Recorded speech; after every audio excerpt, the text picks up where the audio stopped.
आज का टॉपिक है पोषक, पोषण, स्वपोषण, विषम पोषण, परजीवी, मृतजीवी।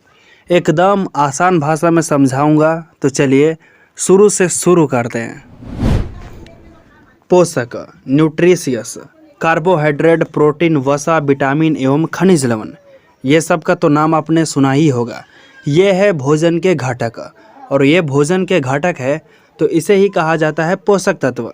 याद रखिएगा, रुक्षांश और जल ये भी होता है पोषक तत्व। तो पोषण, न्यूट्रिशन, सजीवों द्वारा भोजन ग्रहण करने की विधि पोषण कहलाती है। कहने का मतलब ये है कि कोई भी चीज़ हम खाते हैं तो वही खाने की क्रिया पोषण कहलाती है। साधारण शब्दों में यही कहिए कि भोजन लेने की क्रिया पोषण कहलाती है। आप इसको इस तरह लिख सकते हैं, पोषण, न्यूट्रिशन।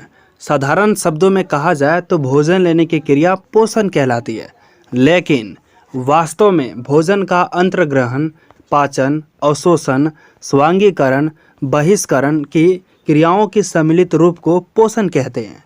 अंतर्ग्रहण यानी भोजन अंदर जाना, अंदर जाने के बाद पाचन होना, पचना, और पचने के बाद उसमें से पोषक तत्वों का अवशोषित होना। पोषक तत्व अवशोषित हो जाता है तो फिर उसको काम में लाना, उपयोग करना, और उपयोग करने के बाद फिर गंदे पदार्थ को शरीर से बाहर निकाल देना। ये सारा क्रिया जब एक साथ हो जाता है तो यही होता है पोषण। स्वपोषण, ऑटो न्यूट्रिशन। पोषण की वह विधि जिसमें जीव अपना भोजन खुद बना लेते हैं उन्हें स्वपोषण कहते हैं।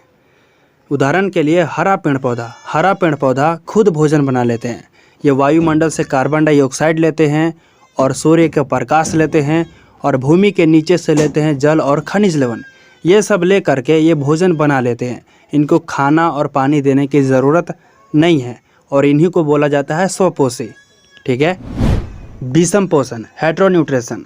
जंतु तथा पादप के द्वारा अपना भोजन ग्रहण करते हैं उन्हें विषम पोषण कहते हैं। कहने का मतलब यह है, जंतु से हमको दूध प्राप्त होता है, मांस, मछली ये सब प्राप्त होता है, और पादप से फल भी होता है प्राप्त और साग सब्जी भी प्राप्त होता है। इसके द्वारा हम लोग अपना भोजन ग्रहण करते हैं।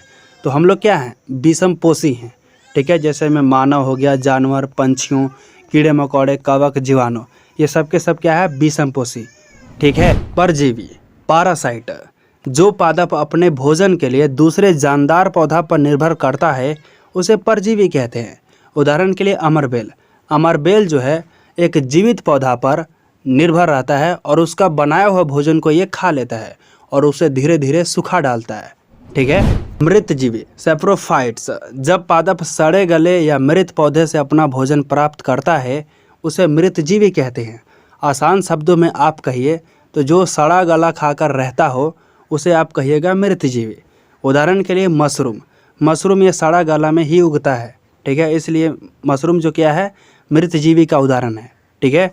मुझे आशा है कि जो कुछ भी बताया हूँ आसानी से समझ आ गई होगी। अगर आपको समझ ना आई होगी तो आप कमेंट सेक्शन में लिखकर जा सकते हैं। फिर मिलते हैं एक और नए दिन नए टॉपिक के साथ। तब तक के लिए जय हिंद, वंदे मातरम।